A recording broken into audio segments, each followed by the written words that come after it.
Hello and welcome to this week's episode of For the Love of Chiropractic, Keys of My Success. I'm your host, Dr. Robert Freeman. I want to say hello and welcome back to the listeners in 39 different countries, in well over 800 cities. Thank you for being part of the family and sharing this podcast so it continues to grow just like our profession. On this week's episode, I got to speak to another amazing chiropractor, and here's who he is in his own words. Dr. Phil Golinsky. There's two phases to me in private practice. The first phase was from 1996 to 2017, and that was Golinsky specific chiropractic. I was moderately successful. Singular doctor with one associate, one front desk, and another back-end person for billing. We saw about 300 people a week. Good, not great, nothing to brag about. Then, 2017, we rebranded to Rxwellness. 2025 right now, I guess that's 7 years later, we went from one office of a rebrand to now 12 offices and are expanding into New Jersey and Delaware. By the end of the year, we might have 16 to 20 practices in 7 years. So we've got two phases. Does that make me successful? You decide. Hello and welcome to Secrets of My Success, part of For the Love of Chiropractic podcast series. On each episode, I'll be interviewing one highly successful doctor or business person, asking them what are their 3 keys of success or secrets they've used to make themselves so highly successful. So let's get started with today's show. I had the opportunity to catch up with my friend, Dr. Phil Golinsky, by phone. Phil, are you there? I'm right here. It is so good to be chatting with you, and I'm just thrilled that we were able to make the time. You and I just connected yesterday, and you were so on it. You said, Robert, let's record tomorrow. So here we are sitting down less than 24 hours later, getting this done, and that speaks a lot to who you are as a person and what you've built. But before we start with any of that, so tell me, how many years have you been a chiropractor? So I graduated Life University in 1996. It's 2025. That makes me a chiropractor in practice for 29 years. That is awesome, and congratulations. So let's turn the clock back, as I like to say. So what got you into chiropractic? Well, look, I was one of those kids, very ADHD. And the thing that my parents, again, this is back in 1970. I was born in 1968. I am 57 years old. They didn't have Ritalin back then. They didn't have the drugs to keep the kids calm, thank goodness. So by the time I was 7 years old, my parents realized, hey, I could play the piano and I could sit still for 3 hours. At 7 years old, my parents got me into piano. So I played piano and I became a music major in high school. I went to a college for music. And by the time I was a senior, I said, what am I going to do with the rest of my life? I wasn't going to be a professional musician, and I certainly didn't want to be a band instructor. But at the time, I knew that I was good with my hands, and I asked myself, what could I do with my hands for a profession? I was seeing a chiropractor, right? You play the piano 8 hours a day. Your neck starts to hurt a little bit, so you go see a chiropractor. And I had this out-of-body experience. I saw my chiropractor working with his hands, and I said, I work with my hands. I'll bet I could do that. And that was it. That's so cool. Yeah. That I look back. I look back all the time. So, isn't that cool though? I love that. That's a great story. Okay, so you went to college, you went to chiropractic school, graduated from Life. When you got out of school, did you then associate, or did you open right up?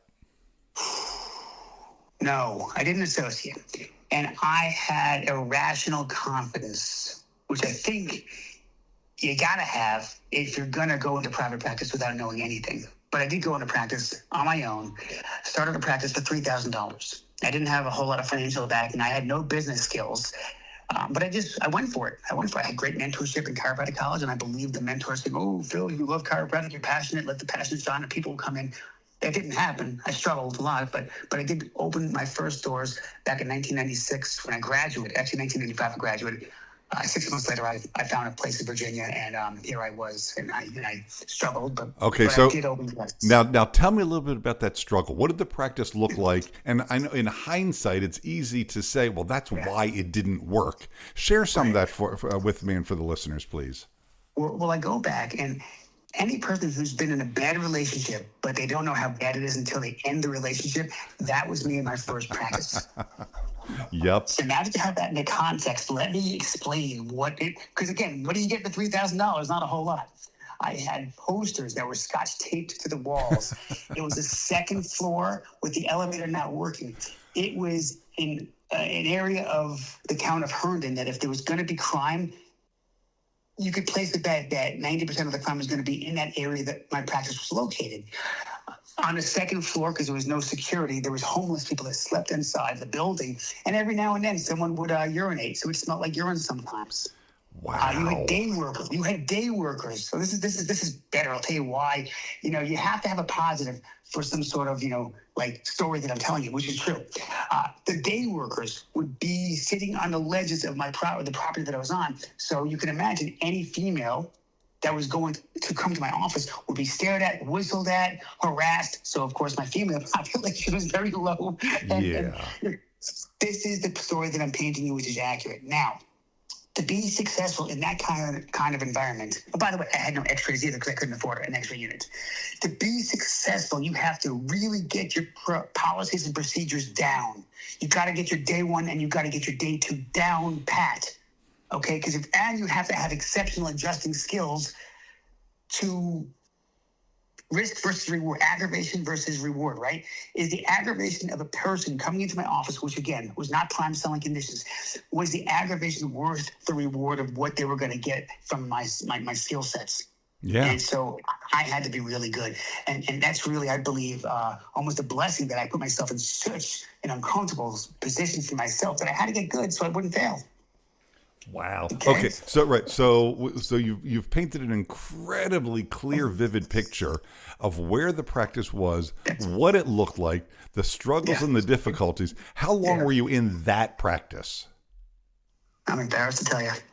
22 years. Okay. And so now 22 years in that location with the second floor and the no elevator? Yeah. Well, the elevator finally fixed after about 4 years, but they did fix the elevator. They fixed it, so I had an elevator. Okay, oh, thank God you had an elevator. So, and my question, so at what point did you start to figure it out and become even reasonably successful and profitable? Okay. So the first 4 years, I don't remember the numbers, but I don't think I was too successful. I remember knocking on 3,000 doors. I remember seeing people from the door knocking campaign and doing a lot of spinal screenings. But to be honest, I hired a coach. My first coach was back 4 years after I got in practice, and he taught me a simple day one and day two. Mm-hmm. He taught me simply, hey, do what you love to do and delegate the rest. And that simple little phrase, which I still remember today, do I love doing it? Great. Do I not love doing it? Great. I'll delegate it. Mm-hmm. Okay. Once I learned how to do it day one and day two, and I was excited about seeing a person because I had a policy, a procedure of how to handle it day one. I didn't have any of these things when I first got into practice. So once I had that in my head, I gave myself permission to go out and really go for it. So I'd say by the fourth year, I started to see a modicum of success. That's awesome. And then, of course, after the fourth year, it kept on building again. But I will tell you this, I never saw more than 300 people a week in my 22 years of practice. In the small, it was 1,100 square feet. I only had one associate. And really, I couldn't scale that because the office was dependent upon me. And Dr. Rob, I'm sure you might have seen this in your consulting career, because I know you've been an amazing consultant. A lot of the successful offices relied on the personality of the owner and not systems that the office ran upon. Yes, there are two different ways practices grow, and one is with a phenomenally personal doctor, and the other are systems and procedures. Absolutely. Yeah. If you have both, even better.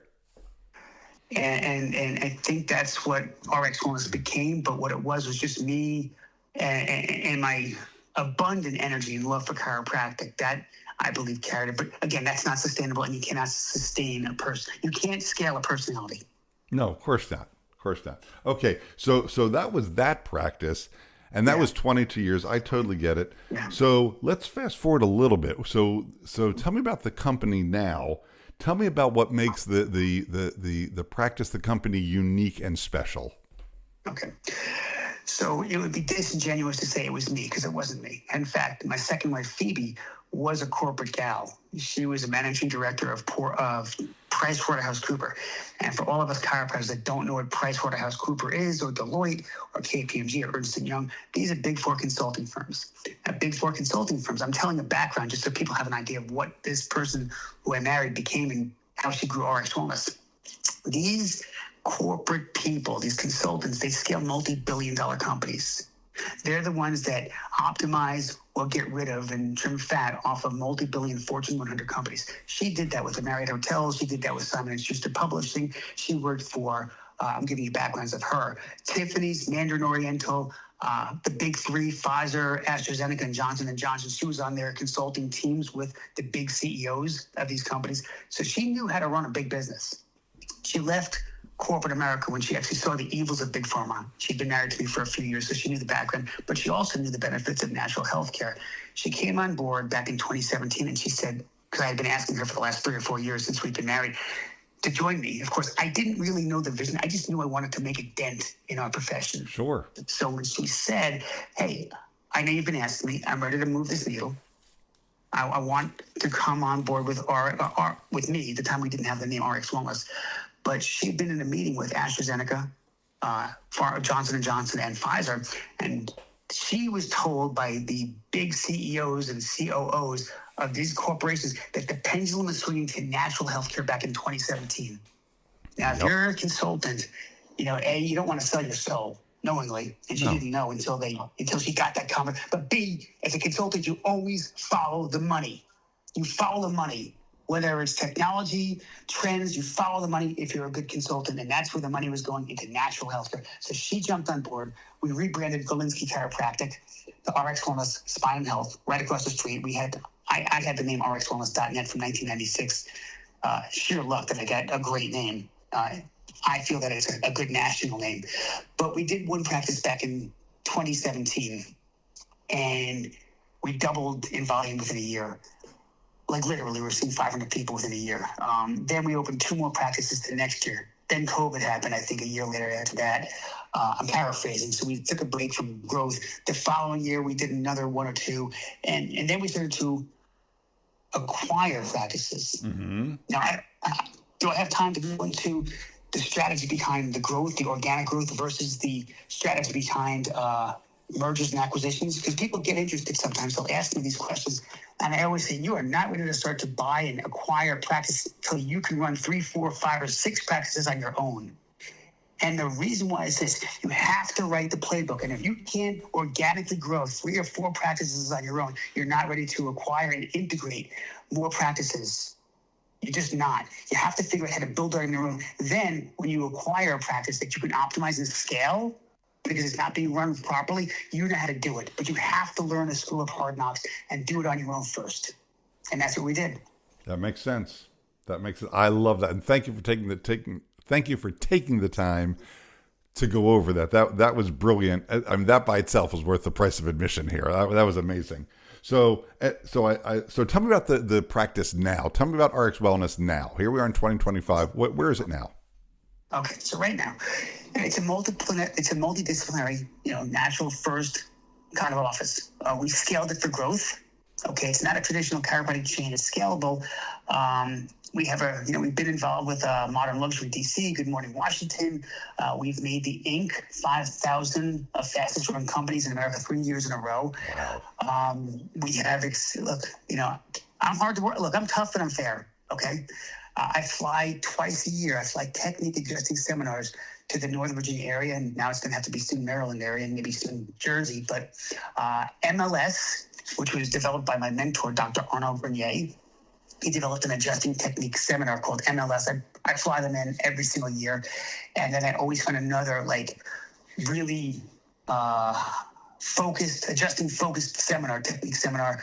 1 year it might be Centropede, another year it might be KTC, another year it might be Monomastery, but these are really brilliant masters of the adjusting technical experts that I want to bring into my area, and I want my doctors to get better skill set wise. A lot of these doctors never go to a technique seminar. They pass the boards, they get out of school, and boom, that's as far as they're going to learn. And that's not with me. They got to keep on getting better. So, you asked me what RX is about. It's chiropractic first, but we do have nurse practitioners. We do have regenerative medicine. We love the cool stuff, the modern stuff that works. We want to keep people off of drugs. We want to keep them out of surgical procedures. So that's where we're at right now. Okay, that all is amazing. I mean, my mind is blown just listening to you. So I want to move into really the main part of the interview now, because you've built out really who you are and what you've done, and it is just amazing and incredible. As you think about it, I want to spend some time talking about what are your 3 keys of success that you want to share with the world. So what would you say your first key to success is? Clarity of vision and purpose. Okay. Discipline and execution, and resilience and growth mindset. And let me go back to the first one, clarity of vision. When I first came to the area, I knew I wanted to make a dent in our profession. I fell in love with chiropractic. I was fortunate enough to have Dr. Sid Williams as my mentor, actually the president and owner of Life University at the time. I had some phenomenal mentors, and they gave me everything they got. And I had this vision that I didn't know what it was going to look like. I just knew that another dinner talk and another spinal screen and me being another consultant was not the focus or the vision or direction I had. But I now know what it's going to be. Okay. If you want, we can talk about that a little later. Execution. Okay. Success. It's not built upon talent alone. It's built on being consistent. And I'm not talking about being consistent for a week or a month or a year. I'm talking being consistent for decades. Somebody that tells you they're successful and they're 25 years old, they haven't even tasted success yet. Right. They may be on the path, and that's awesome. Yes. Yeah, but they're right. They're just at the beginning. I love that. So clarity of vision, and you laid it out beautifully. Consistency, the execution consistency. What's number 3? Resilience, because everybody's going to have setbacks. It's guaranteed. I got my first audit and I freaked out. Why? Because my notes weren't good. I could have crumbled and given up or said, all right, I got through this audit, little black and blue, let's fix my notes. I got it audited a second time because I wanted to see if my notes were improved. And I was nervous, but nothing really happened. I got audited by another company. Now my notes are so bulletproof. I can't wait for the next audit. So, so the good news is they only audit the big heavy hitters. So congratulations on clearly being in that group. Actually, I'll tell you something. I don't even know. The first time I got audited was when like 50% of the chiropractors in Virginia got audited. It was crazy. It was back in, I think, 2017. By the way, I use this as an example. I'll use a better example. And I'll tell you the better example that I look back at. And I look, that 3,000 door knocking campaign. Yeah. I spent 6 months. I knocked on doors. I got the door slammed on my face. I got laughed at. Of course. Okay. After 6 months of knocking on those 3,000 doors, I spoke to 1,500 people. I wrote 1,500 letters, right? Mm-hmm. I learned how to do a mail merge. And probably about 10 to 15 to maybe 30 people came in from that door knocking campaign. Maybe 30 people. Mm-hmm. Yeah. That should have crushed someone. They spend 6 months of door knocking to get 30 people. You got to be resilient. You got to have a growth mindset that you can say, okay, that didn't work. What's next? So, you got to believe in yourself. You know, as someone once said to me, and I'm going to say it to you, you're just too stubborn to quit. Yeah. Yeah. So you keep going. So that's awesome. I absolutely love that. And, you know, our time is starting to get away from us. So I'm going to switch gears ever so slightly because I do love your 3 keys of success. It is so clear and it is just crystal clear, you know, the way your mind is working. But I got to ask you, how do you define business success? All right. It's easy. Business success is when a company thrives financially, serves your customers or clients or patients well, supports their employees. They can adapt to change because change always happens. That's a constant. And they can sustain growth over time. That's business success. Ooh, I really like that. I like that a lot. So if that's business success, and I agree with you, again, so crystal clear, how do you define personal success? All right. Now, for me, I've got I got 4 buckets. Mm-hmm. I keep it very, very simple. It's business, which is not first, in no particular order. Family, health, and philanthropy, and business. Okay? So personal success is now going to revolve around the other 3. Family, health, and philanthropy. I have my 4 kids, and they're somehow involved with RX Wellness. So right then and there, I get to spend time with my family and grow the business. That, to me, is the ultimate success. But, I think personal success is fulfilling your own values, whatever they might be, your own goals, whatever they might be. Okay? It brings you peace or balance and satisfaction in life. Okay? If you like saving cats, save cats. That's a personal success. If you like running ultra marathons, run ultra marathons. If that brings you, clarity and satisfaction, right? If I was a competitive bodybuilder for a while, I was also an alpine mountain climber. I was also at a very high level of piano for a while. So I've done different chapters, and all those things brought me personal success. And again, it was a question of my values and goals that brought me meaning and balance and just satisfaction in life. I think, when you have satisfaction in life, I think that person could call them successful. Yeah. And again, that is absolutely beautiful. I mean, personal success and adding value and being just expertise in the things you're taking on. So with your keys of success that you've laid out and your definition of business success and your definition of personal success, it's really clear how your mind works, and it is just amazing and beautiful to hear. So my second to last question is, can a young doctor who's getting out of school today, or someone who's in practice and they just haven't put it together yet, they're not as successful as they want to be, is it possible in today's world to still become a huge success? Or has the time passed? Oh. Hell no. Hell no. First, look, Rob, first of all, you gotta, the person who's not successful, they didn't believe in themselves. They have to believe in yourself. Find me, I'm going to use, Kobe Bryant, Michael Jordan, Muhammad Ali, right? They believed in them. They had such belief in themselves, superior belief in themselves. They wouldn't let them quit. They were always constant. They worked harder than anyone else. The reason why they worked harder than anyone else because they believed that they were better than everyone else.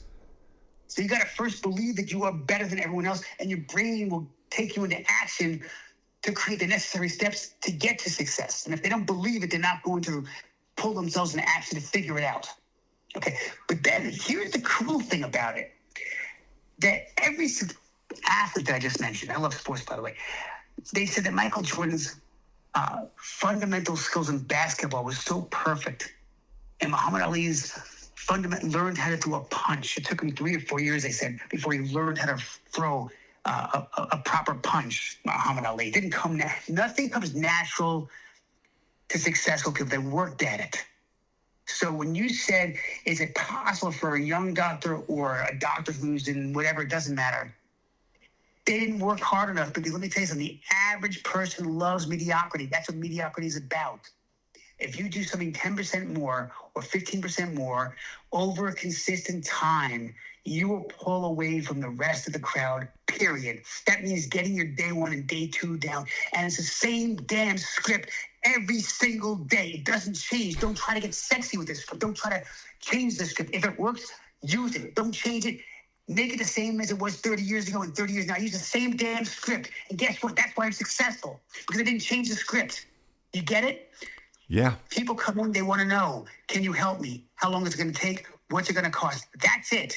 Don't teach them the big idea. Don't teach them the major premise. Don't teach them stretching and all the other crazy stuff because you got bored with the script. Success is simple, but it's not easy. So to answer your question, yes, any person can be successful. They got to want it bad enough, and they got to work hard enough for it. I love that. Success is simple, but it's not easy. Roll up your sleeves, go to work, and do the work. Amen, all right, brother. All right. So now I'm going to back into my final question because our time is getting away from us, has gotten away from us. Sorry, brother. I'm sorry. If I have word salad, I get passionate. No, man, Phil, you are awesome. You're not only are you one of my heroes, all of a sudden you're now one of my best friends. So here's my question. Yeah. If somebody has heard this interview somewhere in the world, and they go, man, I mean, this guy went through struggle after struggle, and he figured it out. He got it done, and man, I mean, he is just absolutely on fire, on top of the world. But like, man, I don't even know where to start. What would you say to that person? Well, here's your first step. I'd say reach out to me at drphil@rxwellness.com. And I'll tell you why. I don't know what their life's about. I don't know what's the struggle, right? I can't give you an answer until I know what the problem is. And that's doing consultative analysis. So one person might have issues in one capacity. Could be numbers and dollars and talking about money. Another person could have a problem. And their skill set might be not that good. Another person might not have a day one, day two, or another person, their organization is so off that they can't run a schedule right. So again, I hope I'm not stepping on your toes. I don't charge and the reason why I don't speak on stage and the reason why I don't charge as a consultant is because I will give any chiropractor who wants help free advice. Yeah. As long as I have the time to fit in. And that's why I know I had some time on my schedule today. And so let's get it done. And so for anyone that is struggling and you want to reach out, Dr. Phil, DRPHIL, no period, at rxwellness.com. Write me, email me, give me a number, and we'll chat. I want you guys to be successful. We're in the most beautiful profession. I really believe we are. We are in a profession that is there to serve humanity through chiropractic care. We deal with the mind, the body, the spirit. We release life force. We allow those cells to reintegrate to organization, to the innate intelligence. That's my belief. I see it all the time. I see the miracles. You see miracles. We deserve to give the public the miracles that they deserve and take them away off of these drugs and surgeries. And if I can help you get to that next level, it would be my blessing. All right. And that's our show for today. If you have a question about today's show or your own practice, feel free to reach out at fortheloveofchiropractic.com. Before making changes to your practice, be sure to seek legal advice regarding those changes and regulations in your state. For the Love of Chiropractic is an RGF production, all rights reserved. And thanks for listening. Original music provided by Hunter Rich Music.